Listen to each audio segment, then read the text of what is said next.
The landscape of city governments are being cemented in for the next coming terms. Thanks so much for joining us here at 10 o'clock. I'm Brittany Decker. I'm Guy Rawlings. Results are still coming in tonight for the 2025 municipal elections as Central Alabama voices their choices for mayors and city council members across our area.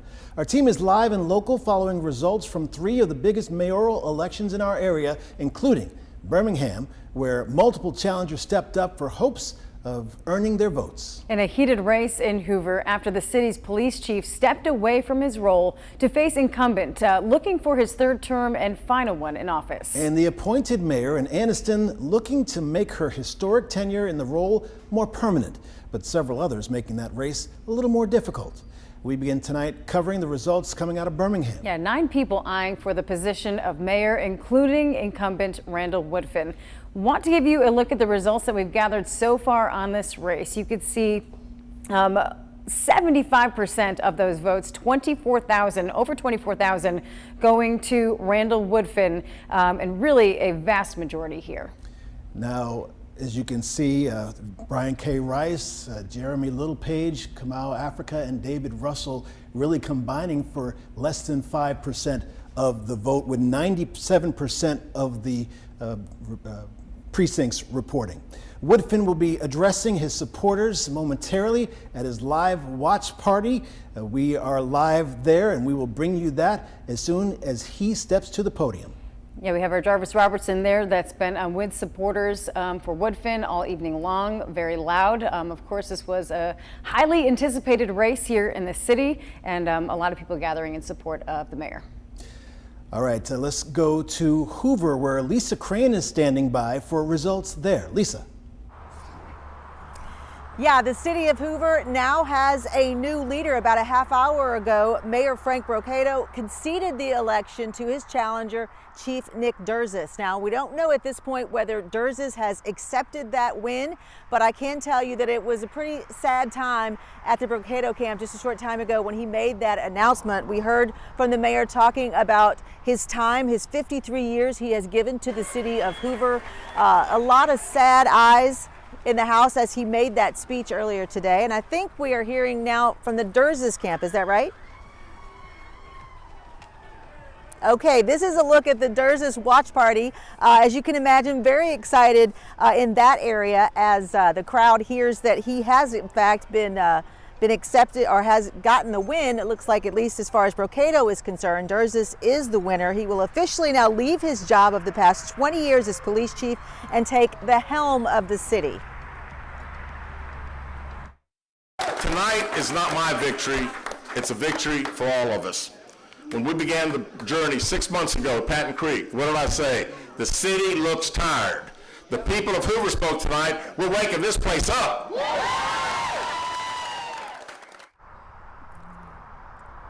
Yeah, a much different feel at the Brocato watch party. The mayor tearfully spoke to his supporters and the media, saying he was very proud of his 2 terms as mayor and the total of 53 years he's given to the city of Hoover, first on the fire department, then in the mayor's office. I asked him what he said to Nick Durzis on the phone, and here's what he said.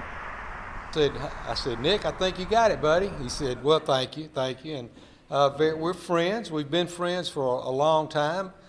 We got in the ring and fought it out, and he won. And that's okay. I promise you, I am okay. I will sleep good tonight.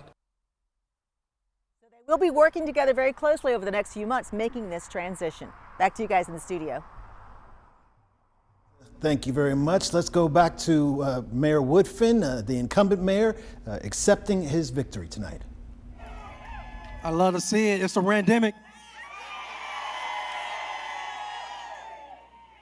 Everybody, y'all look so good. Y'all look so good. Y'all look so good. I'm so grateful. Look, y'all have been patient. You've been patient. You've been patient. I have a few words I want to say, and we're going to get back to partying, having a good time, and having this party go live, okay? Y'all ready? All right. So listen, tonight I just simply want to say thank you to everyone. Thank you all so much. Thank y'all. I want to thank you. I want to give a big thank you to every voter, every volunteer, every supporter and believer who made this moment tonight, right now, possible. From East Birmingham to West End, from North Birmingham to Avondale. You showed up and you showed out today. And because of you, know that Birmingham deserves leadership that continues to put them first. Before anything else, I want to thank my family, the ones who've been with me through every single late night, every early morning, and every step of this journey. To my wife, I love you.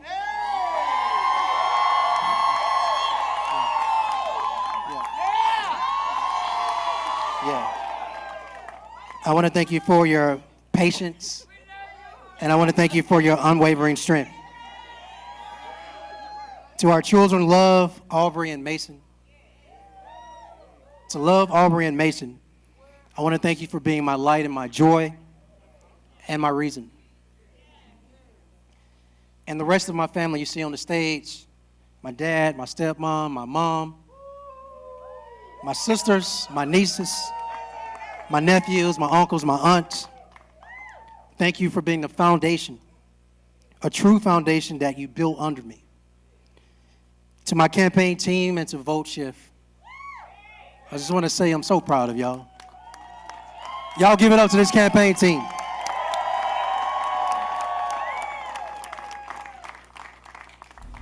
But again, not just to this campaign team. To the You're hearing from volunteers. Randall Woodfin after he won his third term as mayor for Birmingham. It was interesting how other candidates kind of threw darts at him throughout this campaign, but he was able to use them to his advantage, and particularly the Randemic title. Wandalen Gavan obviously saying that during this whole campaign, referring to his administration, a lack of accountability she was accusing him of for crime and things of that matter that they highly disagreed on. Tonight, obviously a lot of supporters congratulating him after his victory, and lots of thank yous. All right. Let's turn now to Anniston. Want to tell you about the city's youngest and first ever African-American mayor now looking to hold right onto her position. Sierra Smith made the interim mayor back in May after former mayor Jack Draper resigned from the role. But to have her first elected term, she needed to beat out 4 other people during today's votes. WVTM 13 Zoe Blair spending time in Anniston this evening following this race. Joins us live and local with additional coverage. Zoe. Guy, Brittany, it was a party here in Anniston tonight when it was announced that Sierra Smith won. She won with 57% of the vote. No other candidates even got close to that. I believe none of them even hit 20%.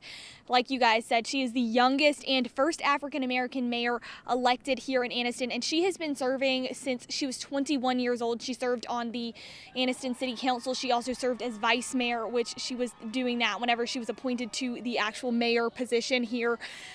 We are going to have a runoff here in Anniston for some other races, one city council race for Ward 2 and one for the school board member at large, but the results will not be official for this election until the election has been canvassed. So she is the mayor-elect here in Anniston, but that result is not official. But like I said, it's been a huge party, lots of cheers, lots of celebrations at that election watch party. I asked her how she was feeling and what her goals are for the next 4 years, just how she's feeling after winning this race. Take a listen.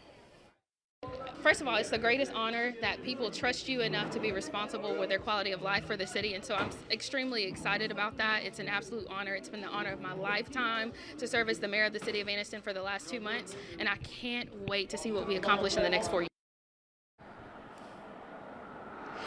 For those next 4 years, some of her main goals, she tells me, are focusing on health care here in Anniston and the future of Fort McClellan. That's been a big topic. We've covered several stories on that. Like I said, these election results are not official until the election has been canvassed, but she is the mayor-elect right now. Those runoff elections for the other 2 races that I mentioned will happen sometime in September. For now, live in Anniston, Zoe Blair, WVTM 13. All right, Zoe, thanks. So tonight we've been hearing from our political commentator regarding these election results. Yeah, Dee Reed joins our Michael Higdon in studio here with us now. Guys, how have these results look to you? Yeah, Dee, I think it really goes to show thousands of people turned out to the polls today to make their voices heard on the future that they would like to see for their own community.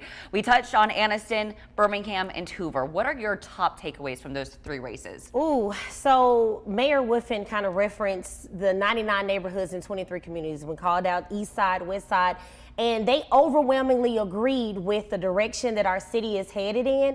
And they have clearly declared that they want 4 more years, and they made it happen tonight. All right, what about Anniston? Like we saw, she is the first African-American being elected as mayor, as well as she's 26 years old. Goodness gracious, what an historical night for the city of Anniston.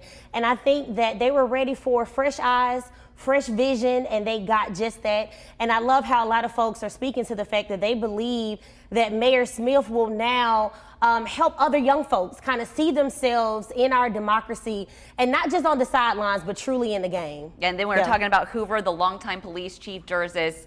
He's been in the community for years. How is he looking to lead that community now? Ooh, so I think this shift in leadership, Michael, really now shows a reset in priorities and reimagining the city of Hoover's future. And a lot of folks are excited about what that looks like. All right, perfect. Dee Reed, we are going to have a much bigger deep dive into this in just a few minutes. Britt, Guy.